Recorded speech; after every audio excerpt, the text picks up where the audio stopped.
अस्सलाम वालेकुम दोस्तों, आज आपके लिए एक शॉर्ट और मुख्तसर वीडियो लेके आया हूँ जिसमें अरबी में जिस्म के हिस्सों के नाम हैं। तो अगर आप इस वीडियो को ज़्यादा से ज़्यादा शेयर करते हैं, लाइक करते हैं तो इंशाल्लाह आपके लिए एक लॉन्ग वीडियो पूरी डिटेल के साथ लेके आऊँगा। तो सबसे पहले बात करते हैं सर की। सर को बोलेंगे अरबी में रास, रास। और बालों को बोलेंगे शअर, शअर। और आँखों को बोलेंगे अयून, एक आँख को बोलेंगे ऐन और दो आँखों को बोलेंगे अयून।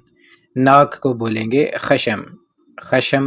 और गाल को बोलेंगे, एक गाल को बोलेंगे खद और दो गालों को खदूद। और मुंह को बोलेंगे फम। ठीक है जी, जिस मुंह से हम बात करते हैं उस मुंह की बात हो रही है। मुंह को बोलेंगे फम। ठीक है जी, फम। और दांतों को बोलेंगे अस्नान, अस्नान। और हाथ, एक हाथ हो तो उसको बोलेंगे यद, दोनों हाथों को यदेन, यदेन। बहुत शुक्रिया दोस्तों। अगर आपको भी अरबी बोलचाल की किताब चाहिए तो आप मेरे इस नीचे दिए गए व्हाट्सएप नंबर पर रब्ता कर सकते हैं और वीडियो को ज़्यादा से ज़्यादा शेयर करें। बहुत शुक्रिया।